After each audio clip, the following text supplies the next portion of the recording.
bien? Sí. Ok. ¿Escuchan bien? ¿Me escuchan bien? Sí. Aló, César. Sí, sí. Se te Ok, escucha. perfecto. Muy Se bien. te escucha. Bueno, muchísimas gracias por la presentación, bastante larga, César. La verdad que de todo eso lo más importante es los prácticamente 30 años de docencia, de lo más valioso que uno rescata a lo largo de la vida. 30 años de docencia en todos niveles, porque cuando he podido hacer docencia hasta en nivel de colegios lo hice. Y bueno, he tenido la suerte, la dicha de poder realizar docencia en muchas universidades, posgrados, en cursos de grado, en carreras que inclusive no estaban muy vinculadas con la actividad principal para la que uno estudia, ¿no? Y bueno, lo que uno trata de volcar en este tipo de conferencias es esa experiencia de la docencia, los cursos que uno realizó.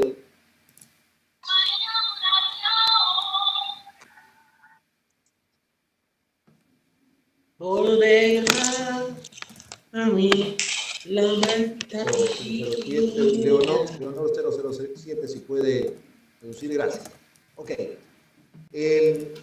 Evidentemente, cuando me pidió César que viera la posibilidad de dar un tema, obviamente todos los temas están vinculados fundamentalmente con la seguridad de la información, con la informática forense y con los delitos informáticos. Yo le planteé hacer un tema diferente porque la coyuntura obliga a tratar de analizar y ver las soluciones a la situación que estamos pasando. El tema de la educación no es un tema cualquiera, es el tema más importante en un país para llevar adelante un avance tecnológico. Y lo que todos los que estamos en el área de docencia tratamos de que ese proceso educativo no se corte, no se perjudique. Entonces le planteé este tema, le pareció muy bien, y bueno, es un tema totalmente diferente a los otros y estamos justo a la mitad de la semana, o sea, como para hacer un break, como para hacer un recreo y tocar un tema distinto.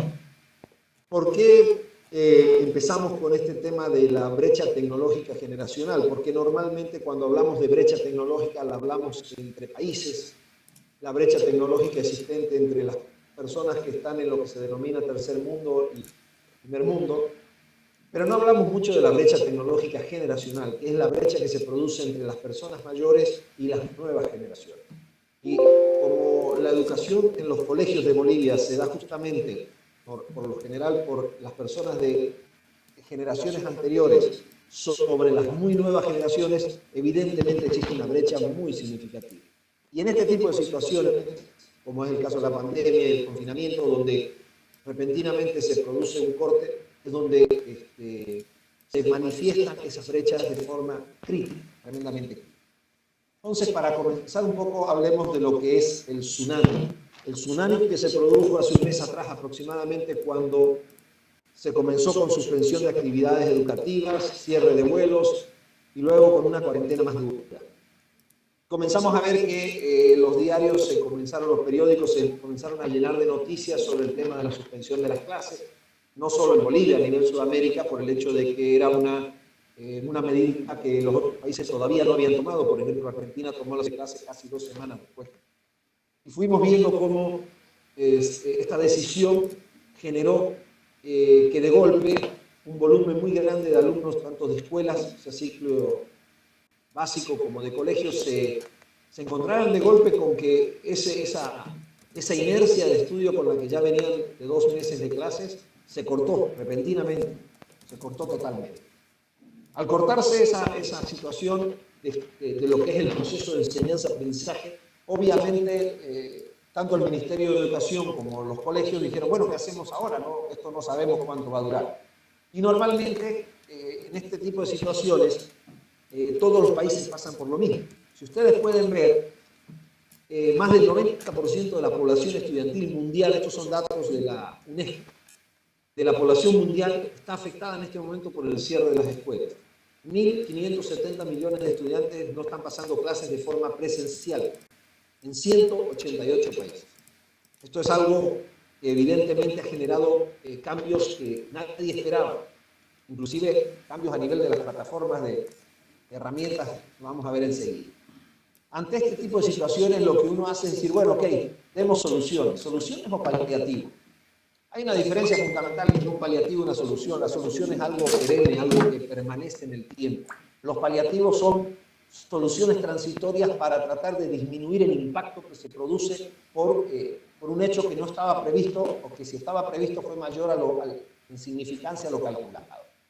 Entonces, ¿qué es lo que se hizo? Los colegios y el ministerio empezaron a decir, ok, trataremos de avanzar mediante plataformas virtuales. Trataremos de utilizar recursos virtuales para que los alumnos no se retrasen en los estudios, no se nos pierda el ímpetu. Y obviamente lo que todos se plantean es qué pasa en Bolivia con la educación virtual en este momento, en los tiempos de cuarentena. Como diría García Márquez, los tiempos del cólera en otra época, hoy es otra enfermedad, pero también son épocas de cuarentena. Y el Ministerio de Educación obviamente empezó a decir, ok, ¿qué determinación le vamos a tomar? ¿Qué va a pasar? Si pasan clases virtuales, ¿sirve? ¿No sirve? ¿Van a tener que volver a avanzar los temas? ¿Se va a evaluar? ¿No se va a evaluar? Y bueno, obviamente salieron una serie de pues, opiniones diferentes, tanto a nivel general, o sea, a nivel nacional, a nivel gubernamental, a nivel del Estado Nacional, como a nivel departamental o a nivel municipal. Este tema, obviamente, nos hace decir, ok, estos paliativos, estas soluciones transitorias, ¿son válidas? ¿Hasta qué punto? ¿Necesita Bolivia, como otros países igual, generar un cambio? Los que estamos aquí mayoritariamente en este momento participando con gran seguridad, muchos de ustedes están o vinculados al área de la docencia o vinculados al área informática o a ambos. Y obviamente dirán todos, estamos atrasados, necesitamos arrancar con el tema de la educación virtual, es una política importante de Estado. Entonces, empecemos viendo esto para entenderlo como qué tipo de paliativos se han utilizado y las preguntas que todo padre de familia se hace. ¿Estos paliativos son suficientes para que mi hijo avance? ¿Son los pertinentes, los necesarios, los que corresponden? ¿Son solo temporales o se van a mantener después? ¿Equivalen a una clase presencial o no equivalen? ¿Son inclusivos porque mi hijo tiene algún tipo de afectación, una neurotipicidad o cosas por el estilo? ¿Le van a servir? ¿Va a poder desempeñarse de la misma manera? Y obviamente, como es lógico, porque estamos en un ambiente del webinar que es de la seguridad de la información y los delitos informáticos, ¿son seguros? ¿Estas herramientas, estos métodos son seguros? Todas estas preguntas son las que le surgen a los padres, le surgen a los docentes, y es lo que hemos tratado de volcar en esta conferencia. Los docentes, he tenido mucho feedback, mucho retorno del tema docente, hemos tratado de colaborar en ciertos aspectos, en el caso de tanto de mis hijos como en otros temas de zonas amigas. Las principales preocupaciones que tiene un docente de colegio, tanto en primaria como en secundaria, es con esto voy a poder avanzar con la planificación. Tengo una planificación que hice de todo el año. ¿Puedo avanzar? Necesito que mis alumnos avancen. Necesito que tengan sus cuadernos al día, como si estuvieran en una clase presencial. Y necesito evaluarlos, porque tengo planillas que tengo que llenar con notas, porque me exige el ministerio. Bueno, ahora el ministerio ha dicho no se exige, pero en un principio sí. Entonces dice, bueno, ¿qué hacemos? Avanzamos y además vamos a hacer una discriminación importante entre lo que es la educación fiscal y la educación privada. ¿Por qué la vamos a discriminar? Porque hay condiciones diferentes. Si bien la educación privada en Bolivia es un poco más del 10% de los alumnos, el 90% es educación fiscal, hay situaciones muy particulares de los privados que hacen que aparezcan preguntas como, por ejemplo, cuando un docente dice, pucha, ¿y esto que voy a enseñar, será que luego los padres estarán de acuerdo con que hubo un avance y la directiva del colegio se va a sentir conforme con ese avance que yo llevé como docente y con el desempeño de los hijos? Y con eso voy a poder justificar que el servicio educativo ha sido brindado y que me paguen mi sueldo y que el colegio... Hay una serie de preguntas que nos vamos a ir haciendo. Lo mismo le pasa a los alumnos, a pesar de que los alumnos, todos pensamos que el alumno está feliz, no pasa clase. No es tan así. La mayoría de los alumnos, y más en este momento, les gusta estar conectados, les gusta utilizar las plataformas virtuales. Entonces, cuando un docente le dice que va a pasar una clase con Zoom, o que va a enviarle una información por Classroom, o que se le está por vencer la hora para enviar una tarea por Classroom, ¿qué es lo que más le preocupa a un alumno? que no se le caiga la actividad. Datos móviles, Wi-Fi, depende de qué tipo de conectividad tenga. Cuando está pasando una clase por Zoom, y esto es lo mismo que si estuviera en una clase presencial, hay alumnos que son más tímidos, alumnos que tienen más dudas, y lo que más, la preocupación de esos alumnos es que no los invisibilicen. Que en la clase online, en Zoom, el docente hable, muestre las diapositivas, hable, y en ningún momento le presta atención si él tiene una duda o tiene una pregunta. También, obviamente, que las tareas que se entregan a través de plataformas como Classroom sean acordes con lo que se avanza en la clase virtual a través de Zoom, por ejemplo. Y obviamente que existe un apoyo docente online, y esto es una de las preocupaciones más grandes, porque después los alumnos que hacen preguntas por el chat de Classroom, hacen preguntas por el chat de Zoom, hacen preguntas por WhatsApp, y los profesores no aparecen porque no saben, tienen esas preguntas, porque no se enteraron que hay un montón preguntando, y a veces pasan 2 o 3 días hasta que el docente se entera. Entonces, esas son las preocupaciones de los alumnos. Y luego están los padres de familia, que son al fin y al cabo los responsables en este momento de poder generar un ambiente, un entorno para que esta educación virtual se pueda dar. Y la preocupación de los padres es con los recursos. Como todo padre en este momento dice, bueno, tengo un celular mío y de mi esposa. Mis hijos no tienen celular y tengo 3 hijos. Y los 3 tienen que pasar clases y no tengo computadora. O si tengo es una y está media viejita y se cuelga y tiene virus y no puedo conectarla con mi celular porque no tengo Wi-Fi. Es decir, hay una preocupación muy grande con respecto a los recursos de lo que es el entorno virtual. La segunda preocupación es, ok, mi hijo se sentó, está en el Zoom, tiene un problema, quiere entrar a la reunión y lo rebota. Yo no entiendo nada de eso. ¿Por qué? Porque soy la abuela, su papá está en el campo, en campamento, la madre está en España, o soy la tía, o soy el padre, o soy la madre, pero de este tema no entiendo. Este es el lugar donde la brecha tecnológica generacional se ensancha más. Porque de última, la mayoría de los docentes en algún momento, aunque sea por los puntos que asigna el ministerio, han hecho algún curso. Se han instruido sobre temas vinculados a la parte de educación virtual o por curiosidad misma han visto. Pero los padres a veces trabajan en actividades totalmente diferentes y no tienen el mínimo conocimiento de este tipo de plataformas. Y es la única persona de apoyo que va a tener en la casa. Y la preocupación más grande es que decir, ok, está invirtiendo este tiempo y al fin y al cabo le va a servir. Lo que va a avanzar va a ser como si estuviera en el colegio. Y todas estas dudas se agrandan cuando además incluimos ciertos aspectos que son característicos de la educación estrictamente privada. Y después de todo esto, donde el profesor tal apareció casi un mes después porque no sabía cómo hacerlo y porque nos están pasando una clase a la semana de cada materia y toda una serie de inconvenientes. El colegio nos va a cobrar por todos los servicios educativos, más los anexos y todo, como si estuvieran pasando clases presenciales.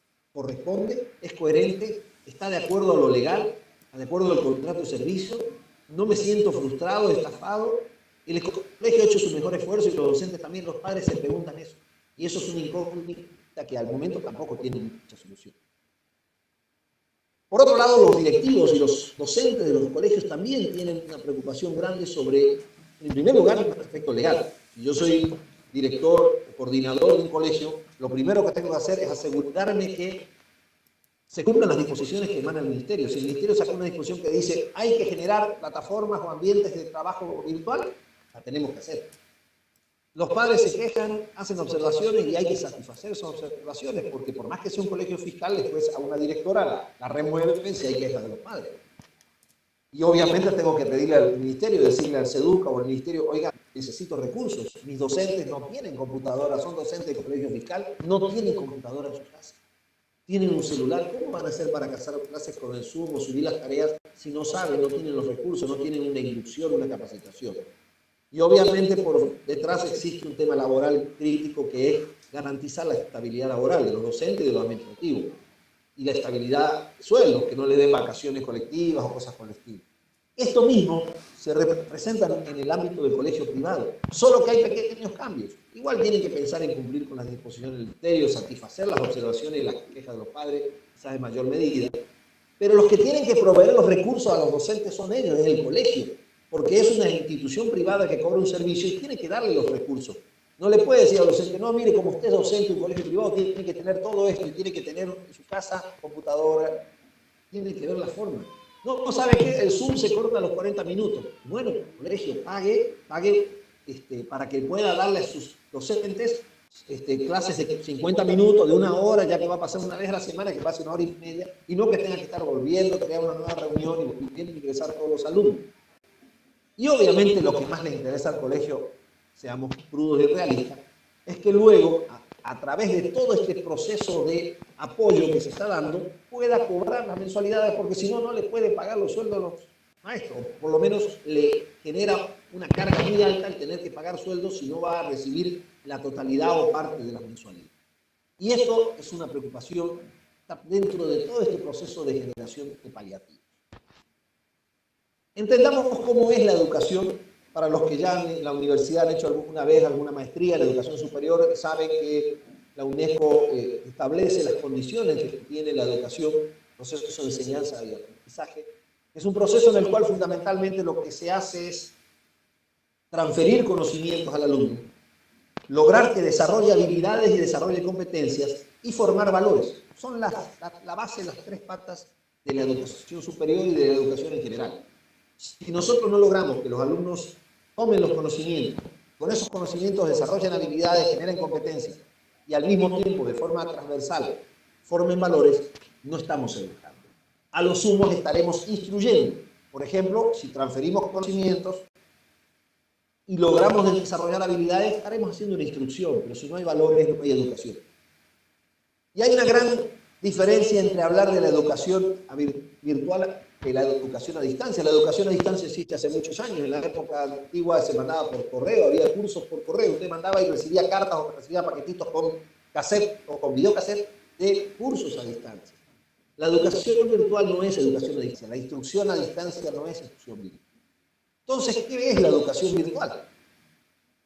Hay varias definiciones de estas que yo he ido encontrando en una serie de documentos que los voy a compartir con ustedes. Están puestos en un repositorio de Drive de Google, que se los voy a compartir al final el link para que los puedan descargar. Son unos 16 documentos en PDF de diferentes orígenes, algunos son de UNESCO.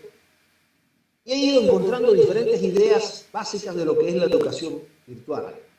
Es un sistema de educación en el cual los alumnos y los profesores no están en el mismo lugar. Para mí no es suficiente, porque para mí esto no es educación virtual. Puede ser educación a distancia, porque no están en el mismo lugar. No habla de plataforma, no habla de uso de tecnología, ni nada por eso. Formas de estudio que no son guiadas o controladas directamente por la presencia de un profesor en el aula, pero se benefician, etc. En la educación virtual no necesariamente hay aula.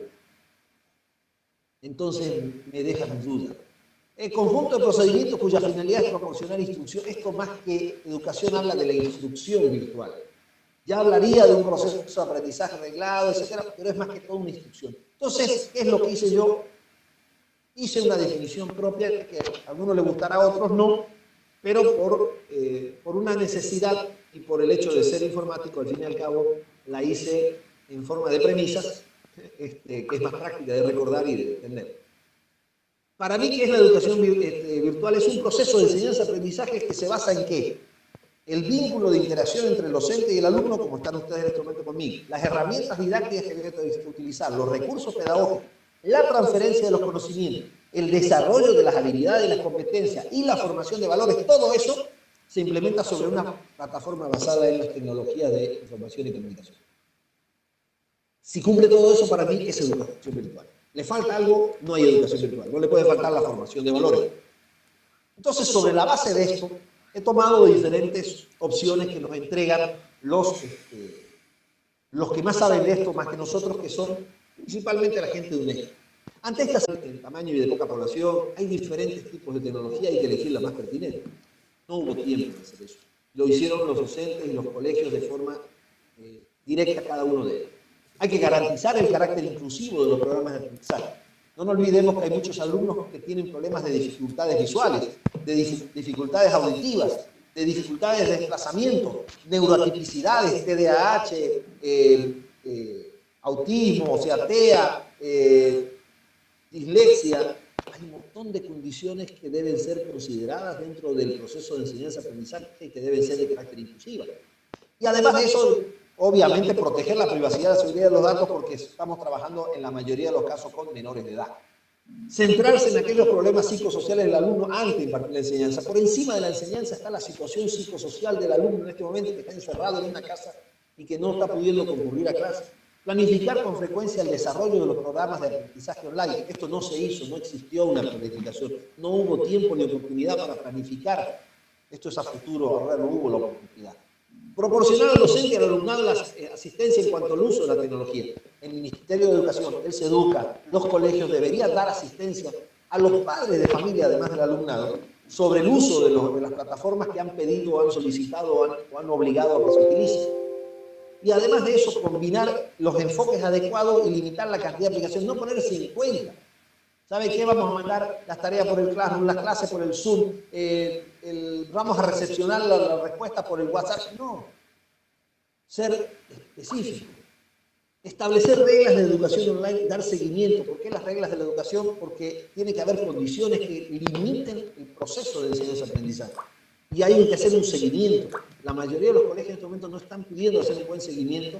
Están algunos sí enviando cuestionarios a los padres de familia para ver cómo se están sintiendo, cómo lo están viendo, para tener un feedback. Pero muchos no. Y eso hay que hacerlo. Definir el tiempo de duración de las clases online en función del alumnado. Esto es importantísimo. Una clase para un colegio, para un alumno de secundaria, puede durar 40 minutos, pero la UNESCO dice clarito, señor, un alumno de primaria no puede tenerlo pegado al Zoom más de 20 minutos porque empieza a rascarse la oreja, a sacarse una ceja, a mirar para un lado, a jugar con los pies. Entonces hay que determinar con claridad los tiempos de duración de clase y crear una comunidad entre el profesor y todos sus compañeros de trabajo, todos los profesores, para favorecer los vínculos y fundamentalmente intercambiar experiencias. Eso es lo que propone.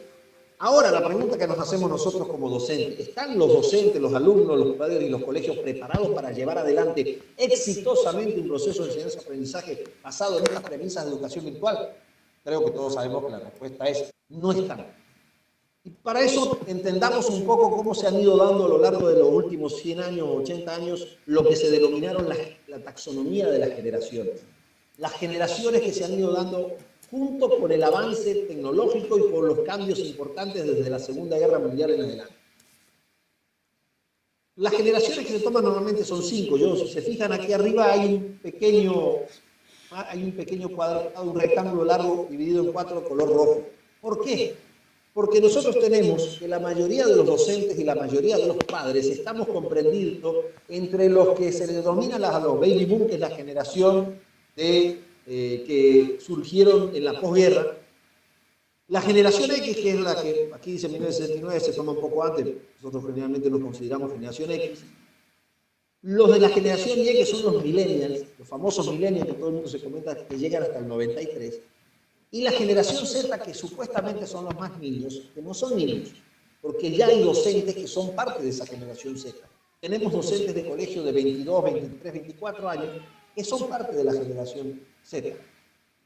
Entonces aquí nos está faltando una generación, porque nuestros alumnos están en este momento 16, 17 hasta 18 años que tiene un alumno de colegio, 2002 en adelante.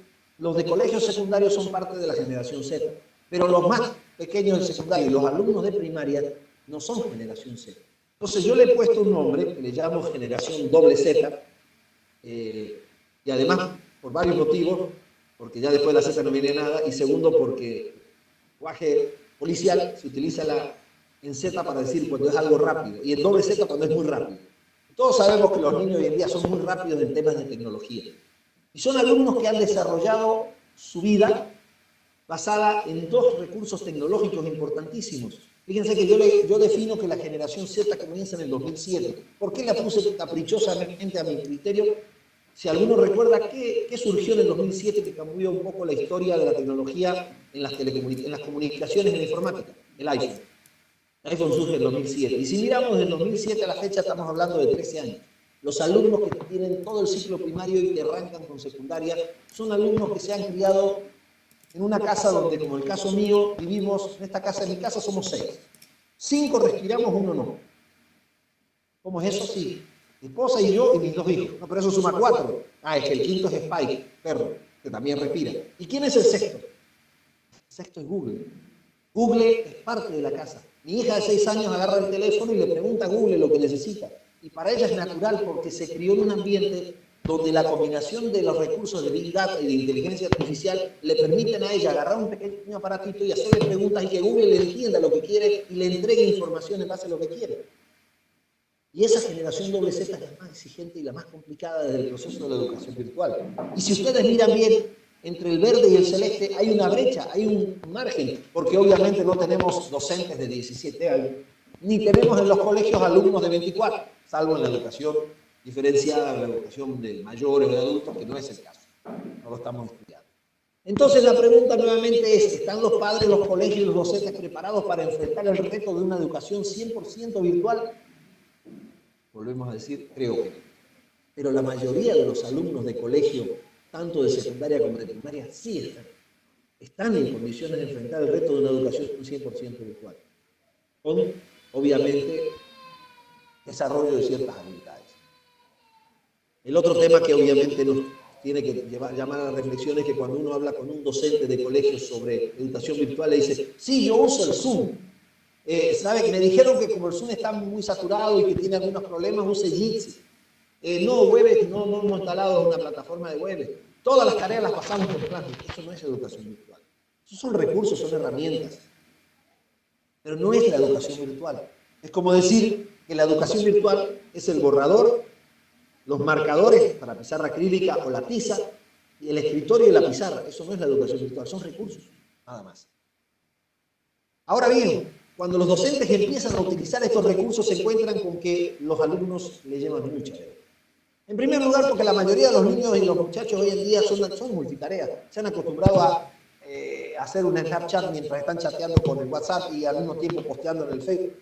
Normalmente manejan la tecnología muy rápido. El docente no. La mayoría de los docentes de colegio hacen de a una cosa por vez. Y si entraron al Zoom y tienen que compartir una pantalla, se vuelven, minimizan para abrir el documento en Word o el PowerPoint. Mientras tanto, los alumnos están chateando, se están mandando fotos, están posteando la foto de lo que están haciendo en el Facebook, en el Instagram, donde sea. Les llevan un mundo de ventaja. Y eso que hace que los alumnos se aburran o empiecen a molestar o generen un montón de situaciones de lo que normalmente decimos en Bolivia de chacón. ¿Por qué? Porque hay una nueva definición para los alumnos de esa generación Z y doble Z, que así como a nosotros, a nuestra generación nos dijeron, igual que a muchos de generación superior, nos dijeron workaholic, enfermos por trabajar, maniáticos por trabajar y adictos al trabajo. Los niños son tecnoholic, son adictos a la tecnología. Agarran un celular, lo dejan, agarran la tablet, se sientan en la computadora, encienden el smart, el televisor y empiezan a buscar en YouTube o a ir a Netflix. Son adictos a la tecnología. Entonces, aquí viene la primera definición, que parece un juego de palabras, pero quedó bonito, que dice, si el docente no tiene el control de la clase virtual, sufrirá desorden, falta de atención, actividades paralelas y bullying. El mismo docente va a sufrir bullying, de la misma manera que si fuera una clase presencial. Esto es fundamental que el docente, los colegios, el ministerio lo entiendan. Si no le das a las habilidades al docente, los alumnos le van a pasar por encima de la clase. Y empiezan a surgir preguntas como estas que no son casuales ni las inventé, son preguntas que a mí me han llegado. Oiga, denme una mano, todos los alumnos hablan al mismo tiempo. Hay alumnos que hacen ruido raro y no puedo identificarlo. Todo lo que vamos a ver acá tienen, en el caso de la aplicación Zoom, una forma de o identificar o de restringir, pero los docentes no lo saben. Hablan al mismo tiempo, lo silencia todo. Hay un alumno que hace ruido, habilita para ver quién es el orador del momento. Cuando la persona hace ruido, se fija el nombre y después lo bloquea, lo retira, lo saca de la sala. Los alumnos no desconectan su micrófono cuando les pido, entonces tú desconectas usted. No sabe. Los alumnos entran y salen de la clase constantemente. Empieza la clase, bloquéela para que ya nadie pueda entrar. Los alumnos tienen nombres extraños y groseros, no le permita que se cambien los nombres. Cuando tomo lista no puedo saber si realmente son los que dice presente. Tome lista y a cada uno que le va diciendo presente, retírelo. Van quedando solamente los que faltan. Los alumnos me garabatean las diapositivas cuando comparto la pantalla. No puedo evitarlo y no sé quiénes son para tomar alguna medida. Primero, bloquee para que no le puedan garabatear. Y segundo, si alguien le garabatea, habilite para que muestre quién es el que garabateó. Tiene una opción del Zoom. Quisiera poder tomar alguna acción de conducta con los alumnos que no obedecen la regla de la clase. Lo puede sacar un rato, ponerlo afuera, o bien lo puede retirar definitivamente. No saben hacerlo. Entonces, ¿cómo resolvemos esta situación de forma práctica sin obligar a que los docentes y los padres tomen posiciones de conflicto y si los padres empiecen a discutir con los docentes con los padres, o posiciones de inoperancia? El padre no sabe qué hacer, el docente no sabe qué hacer. ¿Podemos resolverlo y cómo lo resolvemos, este tipo de situaciones? Volvemos a la diapositiva que veíamos antes sobre la instrucción, la educación, si es virtual a distancia, y la base de la educación en el proceso de enseñanza-aprendizaje. Y bueno, nos hagamos preguntas. ¿Puede el docente transferir conocimiento? Sí puede. Selecciona sus temas, genera directivas, es la parte instructiva, envía los documentos base a los alumnos, que es la parte informativa, comparte con apoyo multimedia, se hace un video, se graba él explicando el tema o filmando la pizarra, la parte expresiva, les entrega cuestionarios, les da tareas complementarias de investigación, la parte investigativa. Le hace desafíos, les hace competencias individuales o grupales que pueden agruparse virtualmente, la parte lúdica y motivadora. Es decir, hay como el docente transmita conocimiento. Formar valores por demás, es más, las aplicaciones como Zoom tienen un montón de herramientas de formación de valores. Y les hago una pregunta sencilla en este momento. Si yo estoy dando una clase, ¿cuál es una de las principales herramientas que tiene un alumno que lo obligo, quitándole el audio, suprimiéndole el audio, le obligo a que utilice? Levantar la mano. Algo tan sencillo como la clase presencial. Zoom tiene una opción. Si yo no puedo hablar porque me suprimió el docente, levanto la mano. El problema es que en muchos casos, y me ha pasado y lo hemos visto en los grupos de WhatsApp de los padres, el alumno se cansa de levantar la mano y el docente que está dando la clase ni se enteró que hay esa opción y no sabe que levantar la mano. Termina la clase y el chico se quedó con la mano ahí. Nunca le dieron bola al poco. Entonces, ¿se puede formar valores? Por supuesto que se puede formar valores. Se puede utilizar los recursos de la plataforma para generar conducta y comportamiento y para generar charlas motivadoras. Se están dando, hay colegios que están dando charlas motivadoras, están dando reuniones de Zoom para los padres y para los docentes. Es importante.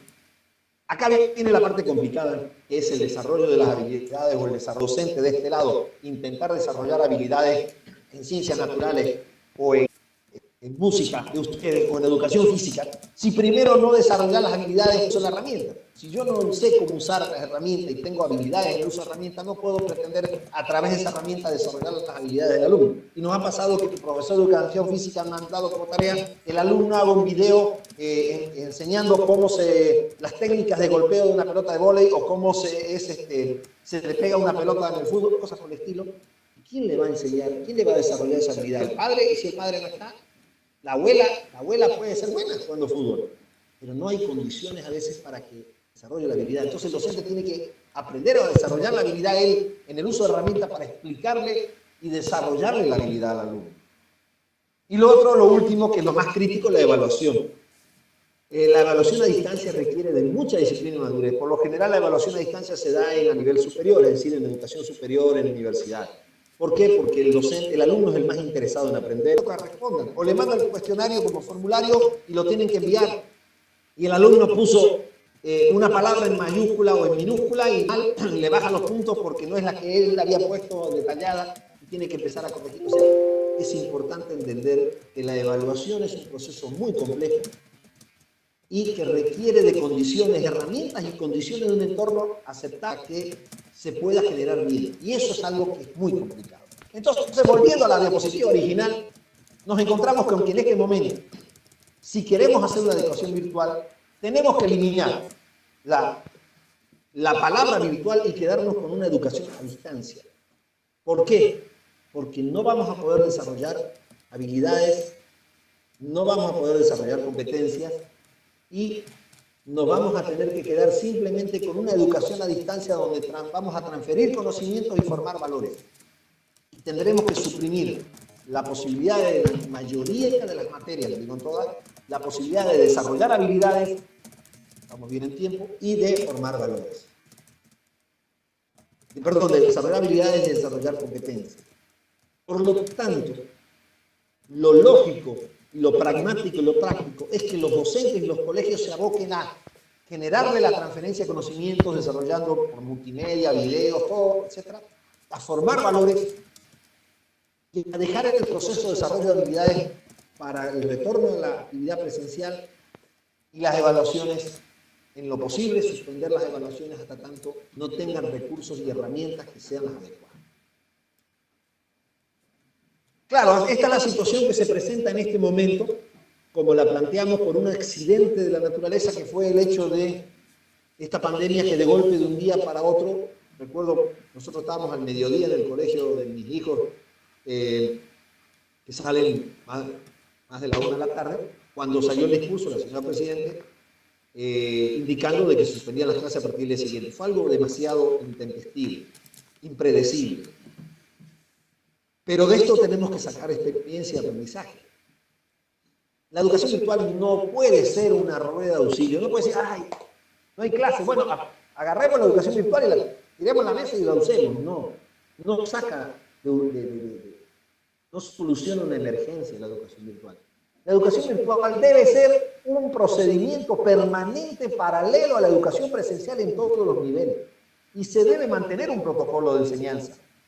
El Ministerio de Educación debe generar condiciones para que los alumnos tengan igualdad de acceso tanto en el área virtual como en la educación presencial, sin importar si están en un sistema fiscal o en un sistema privado. Tiene que generar esas condiciones. ¿Por qué? Porque hay dos situaciones importantísimas en las que se requiere que la educación virtual sea permanente, constante. La inclusión y la excepción. Y para entenderlo esto, vamos a explicar.